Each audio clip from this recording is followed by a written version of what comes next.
Here's a number that should make you angry: $200. That's what Nestlé paid per year to extract water in Michigan. Not per month, per year. How much revenue did they generate from that water? Try $340 million. Let me say that again. They paid $200 to make $340 million. That's not a business model. That's legalized theft of public resources. And here's the thing that should really concern you. This isn't some isolated scandal. It's how the entire bottled water industry works. Today, I'm going to show you how 4 corporations have turned one of humanity's most basic needs into a $340 billion industry, and why you're probably paying for it twice. Before we dive into how this happened, let's understand just how massive this industry has become. Right now, 2.1 billion people lack access to safely managed drinking water. That's nearly 1 in 3 people on Earth who can't turn on a tap and trust what comes out.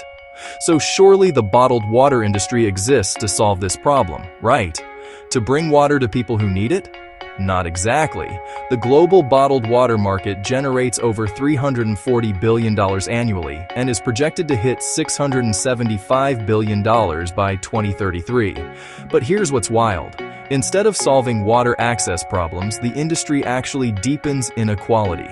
Think about it. Corporations are extracting water from public sources, often in communities where people can't trust their own tap water, then selling it back to those same communities at prices 2,000 to 3,300 times higher than what tap water costs. This isn't about providing a solution. It's about creating a problem you can profit from.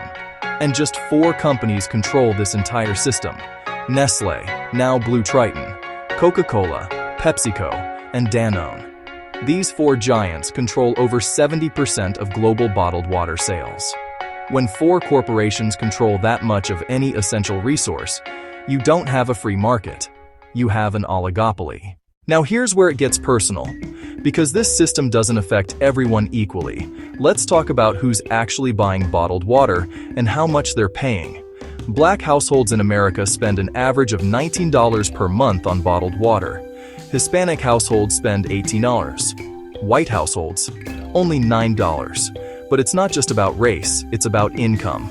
Households earning under $25,000 annually spend $15 per month on bottled water, while households over $50,000 spend just $10. Now, you might be thinking, that's only a $5 difference.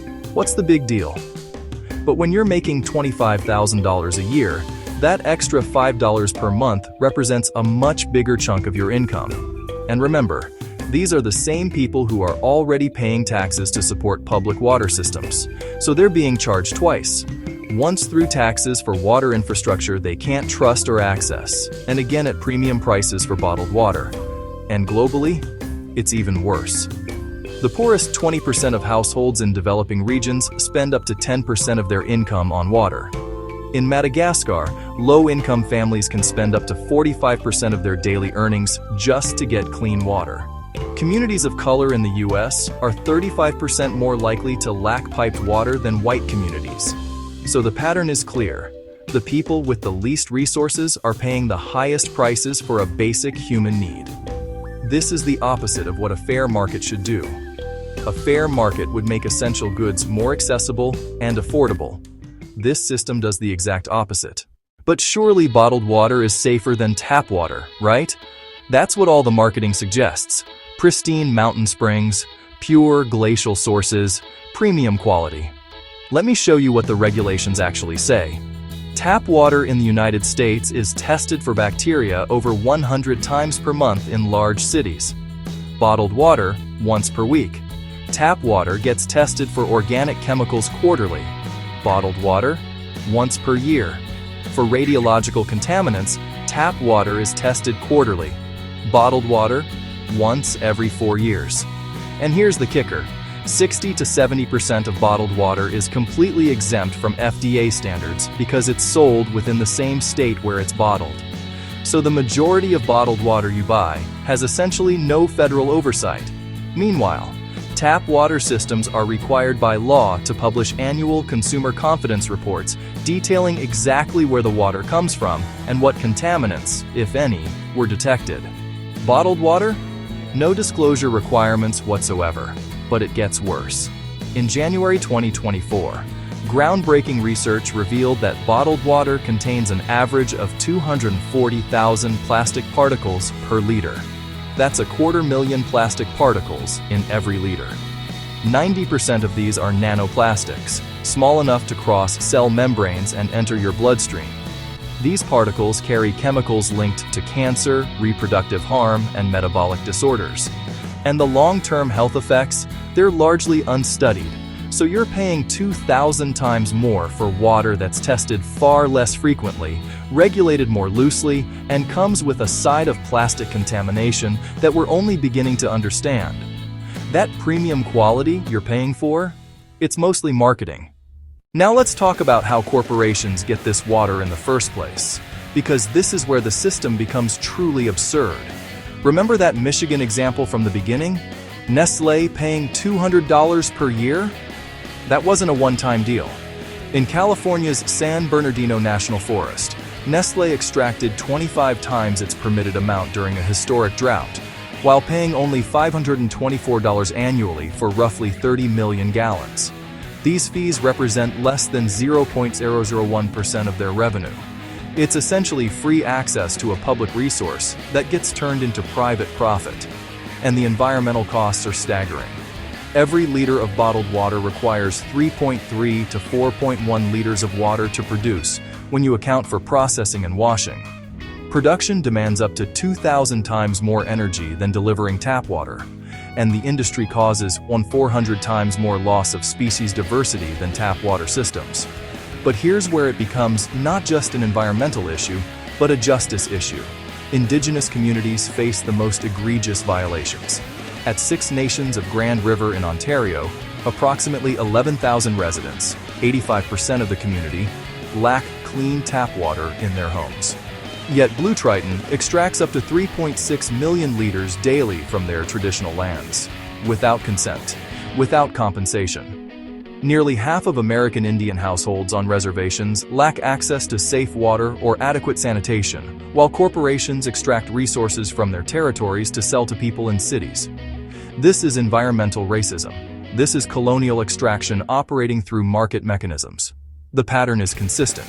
Extract from public sources or indigenous lands for pennies, sell back to the public for massive markup, and let communities deal with the environmental and health consequences. So you might be thinking, okay, but what's the alternative? Private companies are more efficient than government, right? Let's look at what actually happens when water systems get privatized. Private for-profit water companies charge households an average of $501 annually for 60,000 gallons of water. Local governments charge $316. That's 59% higher costs for the exact same service, and it gets worse over time. After an average of 11 years under private control, water rates typically triple, adding $300 or more to annual household bills. In Pennsylvania, systems privatized since Act 12 have raised rates 44% to 166% higher than public alternatives. Here's why this happens. For-profit companies answer to shareholders seeking returns, not residents needing affordable access. Their incentive is to cut maintenance, minimize infrastructure investment, and maximize revenue extraction from customers who literally cannot opt out of water service. But here's the good news. Communities are fighting back and winning. Between 2000 and 2015, there were 235 cases of water remunicipalization globally, benefiting 100 million people across 37 countries. Cities and regions are taking their water systems back from corporate control. Pittsburgh's Our Water campaign secured $204 million in annual capital improvements and won the region's first customer assistance programs for low-income ratepayers through sustained organizing. Baltimore made history in November 2018 when 77% of voters approved a charter amendment banning water privatization, becoming the first major U.S. city to constitutionally protect public water. And Uruguay went even further. In 2004, a constitutional referendum banning water privatization won with 64% support, making Uruguay the first country to constitutionally recognize water access as a fundamental human right. These victories share common elements: broad coalitions, long-term commitment, inside-outside strategies combining electoral and direct action, and legal mechanisms that make protections extremely difficult to reverse. When communities organize, they can win. And the outcomes are better across every dimension: equity, affordability, health, sustainability, and democratic control. So here's what actually works. Infrastructure investment. A $45 billion investment to remove all lead service lines in the United States would generate $768 billion in health savings over 35 years. That's a 17-to-1 return from prevented disease, improved child development, reduced healthcare costs, and increased lifetime productivity.